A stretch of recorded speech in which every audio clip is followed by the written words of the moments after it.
Are we rolling? We're rolling. Wow.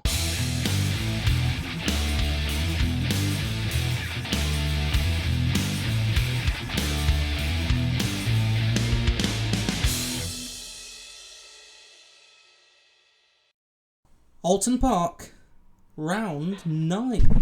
No, I don't think so. Welcome to Oulton Park, round 9. Ebony and ivory live together in perfect. No, Robert. We'll use the normal music for this bit. Thank you. Okay.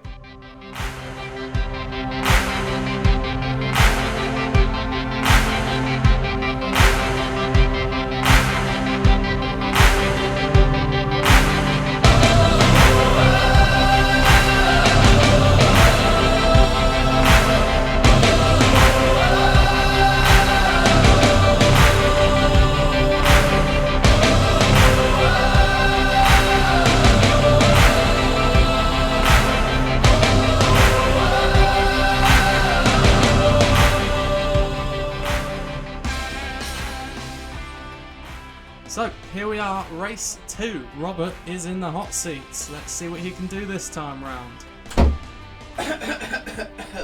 Yes. I warned you.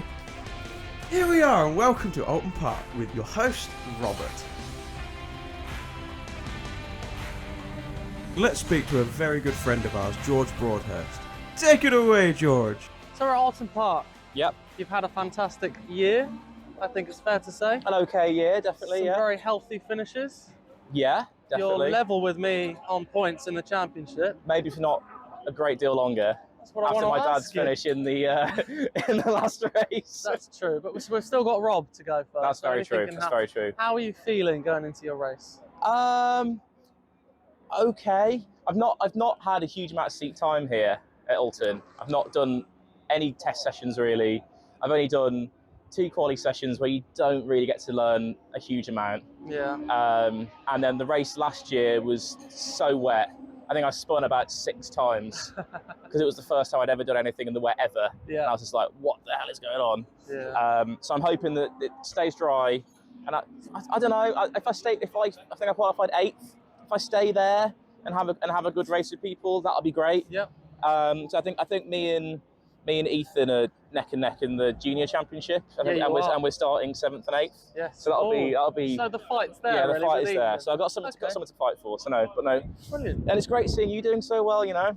Try my best. It's You know. been a good few races. You first started out, racing against the likes of me at Pembury, and now you just fled the nest. Battling it out for 11th place. You just left me in your dust. Sorry. It's all right. Maybe one day, but I'd love to say I'll let you catch up. But I'm not you're gonna probably do not that. going to. No. Well, have a good race. Cheers, dude. Enjoy yourself, most importantly. Thank you. And all the best for the Juniors Cup.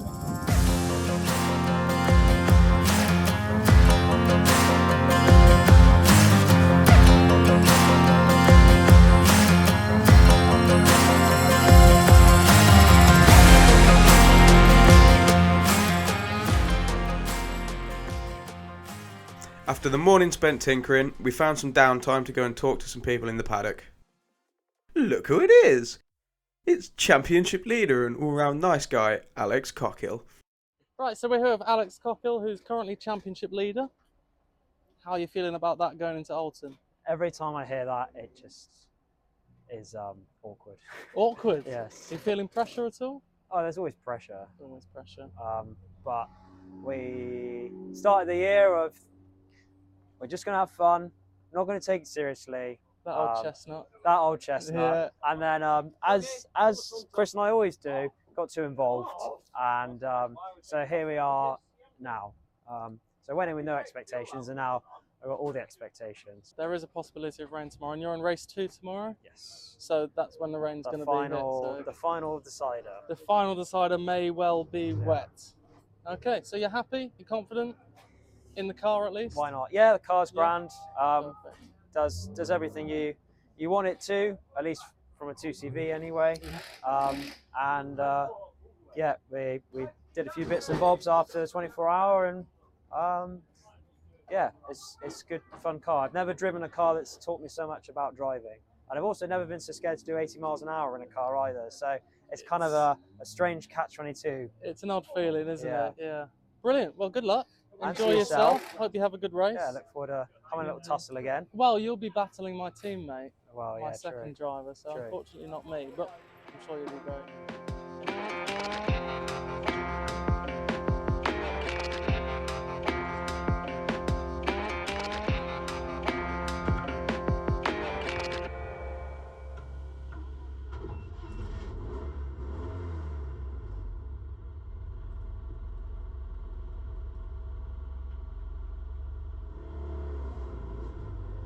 So, Oulton Park, qualifying. Most people go into qualifying with a plan. I am not like these people. This might have been my downfall in this session, potentially costing me a few places further up the grid, but here we go, you live and learn. As I say, going out the pits, not a plan in my head, just pulling in behind whatever cars are in front of me, because a toe is a toe. Am I right? And here we are, in the car, ready to go, setting up the first lap, coming up the hill, trying to get into the toe in the cars in front, but failing abysmally. That would help for a lap in qualifying. It is quite important around Oulton Park, as there are lots of very, very long straights, and being on your own is lonely. Carrying a nice amount of speed through the first apex. Maybe a bit too much on the rumbles on the exit, but she likes it rough. Cascades is going to be sketchy on cold tyres, and sure enough, just not wanting to turn in on me there. I have, however, gained a little bit on the cars in front. Not sure how I managed that, probably luck more than judgment, but I'm not complaining. This is a very, very long straight, so it would have been nice to have a toe, but again, you live and learn. I mention the toe a lot in this video because since this qualifying session I have been reminded that my attempts over the weekend to stay in the toe were abysmal, so repetition is the way to learn, I believe. Getting a good run on the cars in front and finally, and I mean finally, getting in the toe. Braking for the first chicane, gaining a lot of time on them there. Hopefully they're not going to hold me up going through the second chicane. Famous last words, that's one way to throw away a nice quali lap. So, lining myself up, trying to stay in the toe, trying to make sure I'm not going to run into the back of them in the braking zone for this corner. Whilst doing that, going very, very deep on the brakes, trying to collect it but not quite holding it, running out onto the grass. Fantastic way to throw away a nice quali lap, because now, coming up the hill, that was a couple of tenths lost there. Going onto this long straight, I've lost all the momentum, and you can see visibly they're pulling away from me going along this straight. So by the time we get to the end of this, get into Druids, it's going to be maybe a second, and then it just keeps building and keeps building and keeps building until the end of the lap. Really feeling the pain at the end of this lap due to making that mistake going through the second chicane. Losing over a second, which, if I'd just been in the toe going up that hill as well, might have been able to claw something back. But again, as you'll see, a pattern over the weekend is me and toes don't get along. However, a lovely run coming out of the final corner, but still just not quite enough to gain that precious time back up the hill to the cars in front. So across the line there with a 1:30.819, which is a 4th place, and a full 1.3 seconds off the pole sitter Alex Cockhill, who did a 1:29.529. Shortly after that lap, unfortunately Andrew Bull had a bit of an incident and met the tyre wall. Hello, Seb. Hello, Rob. How's it going? Not too bad, you? Yeah, not bad. Good day. Yeah, good day. Good weekend. Very good weekend. Oulton Park. We got here Thursday night. We were unsure. We were unsure. It was a long day yesterday. Very long day. Lots of mechanical gremlins to sort out. How did you feel yesterday? I think we learnt a lot. I think the important thing was we learnt a huge amount about even the wiring we had done recently. Like, Yes. we learnt that the wiring itself was not faulty. It was the master key. Yeah. We have a broken master key, by the way, for future videos and when that comes up. We learnt a lot about how the tyres would react, brand new tyres. Yes, very good information on the Very good tyres. information Yeah. on tyres. I think we've also learnt a lot about old tyres as well, on where the limit of those is. Yeah. So yeah, no, very successful weekend. Good. Two so far good results. And how did you feel in the car yesterday? By the end of yesterday, I felt, I would say, even more confident than the first race I did in it at Croft. So it's coming to me. It's coming pretty to much me. level with me in the same Yeah, setup. So yeah. That's good. And I mean, now we've got the data logger and stuff like that. Very, very helpful. Surprisingly helpful, actually. I was a bit hesitant about it. I was like, how much are you really going to need that in it? But it actually proved very, very useful. Yeah, so definitely. yeah, I'm fair to middling on my race. Yes. Like the nerves are now turning into excitement. Now we're getting a bit closer, and I've got a bit of sugar in me, so absolutely a buzzing. bit jittery. Yes, yeah. This is the worst bit about any sort of sporting event, is the waiting about beforehand, isn't it? It's just because you get in your own head, doesn't it? Yes. Yeah. And but that's part of it, isn't it? That's part of it. That's part of it. But we've done quali. We've done quali. I've got third. You've got fourth. Yeah. Pretty much even on lap times, really. I've gone out. The car was rapid. Yeah. Had great fun. Little issue with the tyre, but we'll ignore that. Still got a podium. You're starting fourth. Yeah. Might be damp. We don't know yet. The weather is an unknown, isn't it, at the moment? Yes. We are still waiting. We're not going to change the front tyres until just before the second race, until we see what the weather's doing. How's the sky over there looking? It's overcast. Yeah. There's patches of blue surrounded by more patches of grey, so less sunny than it was yesterday. Well, fourth place, you get a diamond start like you did at Croft. We'll ignore the incident and plough on for 6 laps. Yeah. Shortened race, so not quite as much time. Potentially an advantage. Possibly. We'll see. Yeah. So good luck for the race. Thank you. Well, congratulations on your podium as well. Thank you. Well driven. Yeah. Let's see how she does. Let's do it. And here we are. And here we have our starting grid for race number 2. Alex Cockhill leads the way, followed very closely behind by Nick Crispin, Pete Sparrow, myself, and Brian Heary. Let's get to it.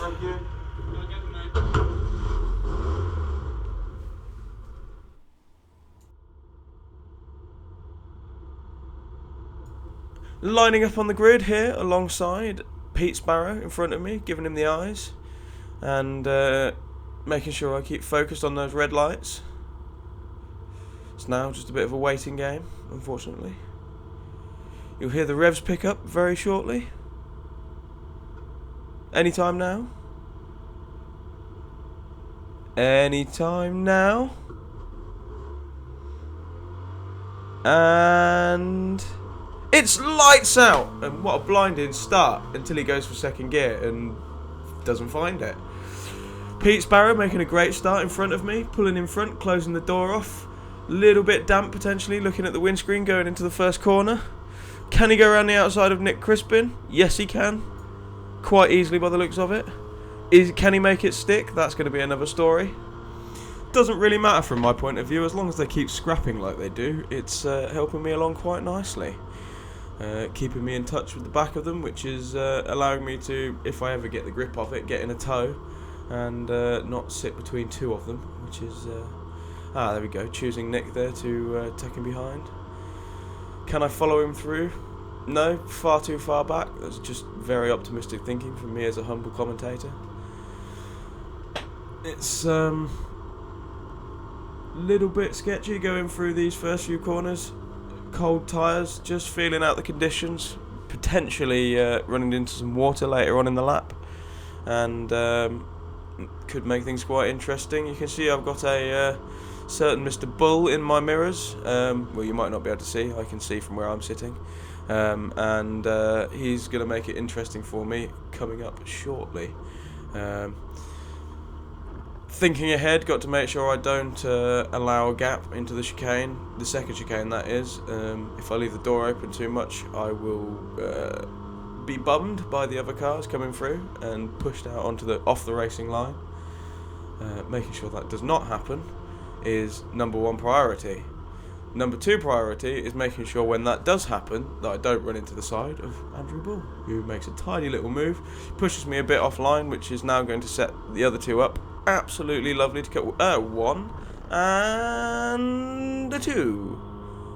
and a 2.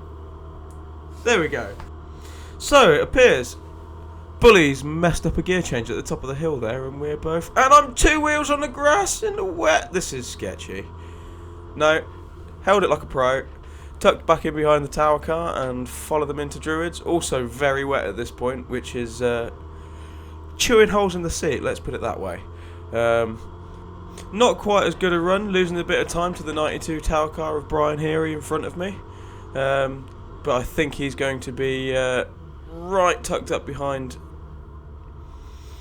having to jump out of the way there on the brakes just to make sure I don't run into the back of him there. Very, very wet, as you can see, coming up the hill into the start-finish straight now. I'm currently unable to see the car in front of me from where I'm sitting, so we're going to wait on the commentary until I can see a little bit more. Brian trying to dive down the inside of Ethan Sparrow there. Has he made it work? No, he's still a little bit far back. Runs very wide out onto the green stuff, which is not quite the grass. Just as bloody slippery though, so that wants to be avoided. Giving me a bit of a run down the outside of him, but Cascades in the wet is not the kind of place you want to go around the outside. It will force you out, and as soon as you get on these curbs and this grass, it will drag you in. Did I get a good enough run out of that corner to stay on the back of him? Yes, I did. Yeah, just about. I think a pretty good first lap, to be quite honest. A lot going on, and you're now having a look at Brian, but you didn't do anything that time, Rob. Care to explain? Yes, well, welcome, Seb, by the way. Thank you for coming and helping me on this fine evening. No problem. Yeah, no, I just didn't quite have the, I believe the expression is bottle, to send it down the inside of the kink there. I mean, inexperience in the weather conditions just makes it an interesting one. Yeah, certainly lots of rain at the moment. It started off pretty wet. It sort of ebbed and flowed through your race, didn't it? So yes, it started off on one side of the circuit and gradually, lap by lap, worked its way around the full circuit, meaning that I could come into any braking zone at any point and the conditions be completely different to how it was. Yeah, it's always 5 minutes ago. Always a good challenge, though, isn't it? But you managed to get past him anyway, so you're now up into 4th again, I believe that is. Yeah, looking at this is 4th. Yes, there are 3 cars in front of me, so I believe that is correct. That would make 4 indeed. And Nick Crispin and Ethan Sparrow are having a fight there, so maybe you're looking to catch up on them a little bit. Always looking to catch up. That's part of this game, unfortunately. Weather conditions are helping me slightly because especially the KT Motorsport car seems rather twitchy in the wet conditions under braking. So the fact that him and Chris are now scrapping as well is just letting me reel him in slowly and catch a monkey, as they say. Well, I think that would be the case if that was the KT Motorsport car, but of course it isn't. It's actually Ethan Sparrow's car, so... Oh, I do apologise about that. It's raining and it's difficult to see. Yeah, but they're still side by side. They are side by side. Oh, and he loses it, almost. Well held, I'll give him that. Yeah, not too bad, and you didn't seem to catch him No, either, I didn't so make any did time quite a for good that job, corner. didn't I he? think I was potentially lifted when I saw him going, just to be ready to take evasive action. Yeah, you would do. In the blue book. Oh, having a look down the inside. Now this is a contentious move here because I believe I left some room on the outside, but yeah, there's enough room there. Yes, yeah, no, okay. That is overtaking Yeah. off the track and gaining an advantage if you've ever seen it. 10-second penalty, straight away. Although all jokes aside, over a few drinks, me and Ethan have made up. So.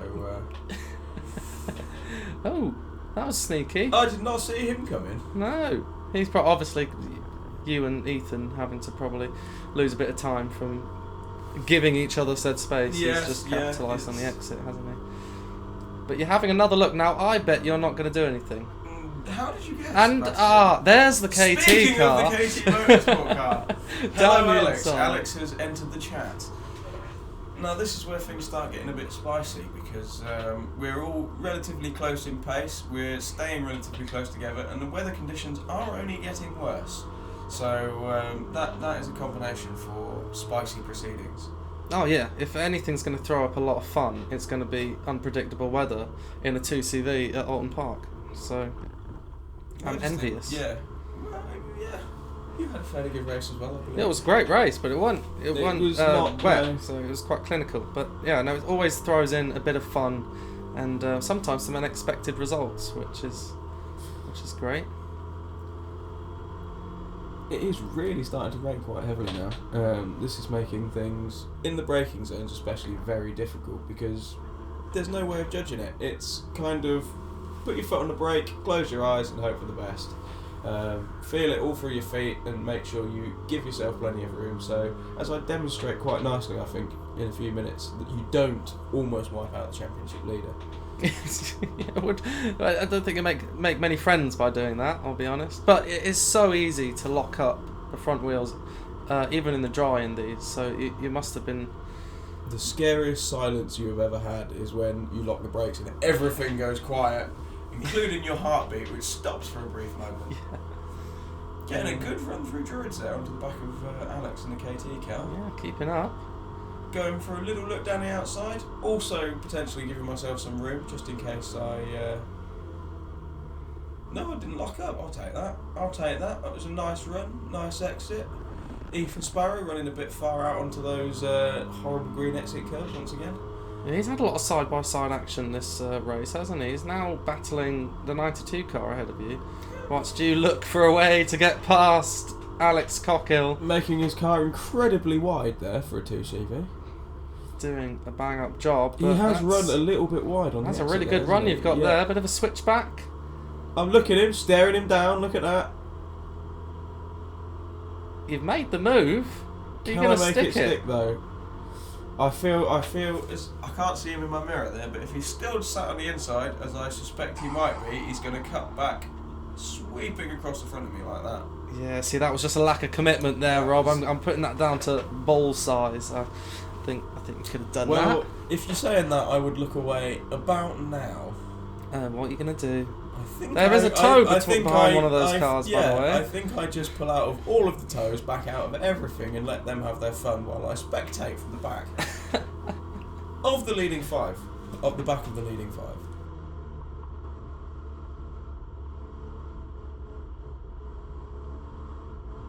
I can see George looking at me in his mirror. Well, no, I'm looking at him in my mirror.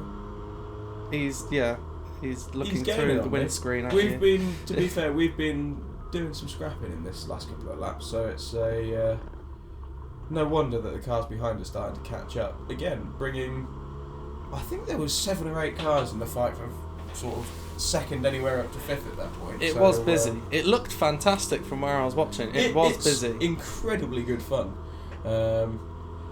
Tiring. I mean, you're watching in about 15 different places at once.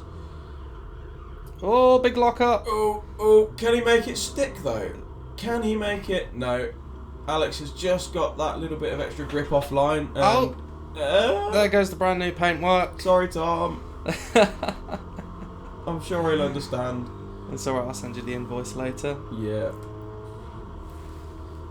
Somehow got a really good run still. I got a fantastic run on Alex. I thought I was going to lose time having backed out the throttle ever so slightly to... You pulled out a bit early there. Yeah. Story of your life. Sticking to the back of Alex like a rash though. Really making him work for this. What is he in 5th place at the moment? I think it's 5th or 4th or 5th, yeah. Not really troubling the cars in front of us too much at this point. They're kind of relying on us to tuck in and disappear off for a... was that Ethan getting a little bit squirrely there? Yeah, he seemed to be having a bit of a fight with Brian again, so that's actually thrown him back into you two, so it'll be interesting to see what happens. Alex is just going to go for it, isn't he? He's just going to go for it. And I am going to set myself up to pick up the pieces, but no, that door is very firmly shut, and fair enough. Ethan's like, you've tried that one before, so you can bugger off. Ooh, Alex getting a bit squirrely there, mid-corner. And here comes Tom. Here comes Tom. Looking for a way past. Some lovely aggressive driving, making a ambitious move, but if he can make it stick, it will... Oh, and he loses the back end of it! Could that be the end of Tom's race, as this is the last lap? Oh, and that's a bang from George. I've been waiting for one of them for a while. That is. But if you can stay where you are, that's going to be P4, because obviously, well, not quite obviously to the audience, but not Alex. Ethan has a 10-second penalty. Ethan has a 10-second penalty for a jump start. Thank you, Ethan. Which is going to put you up into 4, so you can stick where you are. Keep George off you and Steve, as you'll find. Is that multi-21 or something? No, that's you not using your mirrors and driving into Steve. Oh dear. Oh dear. I was using my mirror, just not that mirror. Final lap, were we getting a bit desperate? You could say that. Not as desperate as Tom. No. It wasn't me getting desperate. They were getting desperate to get past me behind. So I was just making sure that there was no... Oh, touching the grass there. That was a bit of a bum clencher. You see me jumping in the seat, trying to give it a little bit, every tiny little bit. Down the hill. The two ahead of you, side by side again. I might pull you in. Could we get a podium, Robert? Could we bite one of them off? I am like a podium-seeking missile, mate. Let's see how good you are as a podium-seeking missile. If the equipment is underneath me, we'll make it happen. So. Okay. Well, you've got 2 corners to seek onto them. Was the last lap. Yeah. Are you going to catch him? You're on your own, but you've got a good run. Yeah, good run, and I think I'm just catching the back of their toe. Being a double toe, I don't know if that extends the distance ever so slightly. Possibly. I know double toe's obviously stronger, but it certainly seems to be pulling you out a little bit. So and all it takes is for them to make a foolish manoeuvre into this last corner. Like going side by side into the final corner, which they don't quite do. They were thinking about it. Yeah, and you're getting so close. But they're all bunching back up again. Everybody's struggling for traction coming up onto this hill because it's so slippery coming out of that last corner. Up the hill, across the line, and across the line. P4, Rob. P4. Oh, you look happy. I am absolutely over the moon because that was my first 2CV race. Completed 2CV race. Golf clap. Well done. Thank you. If you've enjoyed this video, please leave us a like and subscribe. We really appreciate it, and hopefully see you in the next one. I'd like to give a shout out to my friends at Rybridge Construction and very, very close friends at Bacon Racing, Luca, Oscar and Sandro. Thank you very much indeed. And a big, big thank you to Dan the Bonsai Man, Chief of Horticulture, Security and Pruning.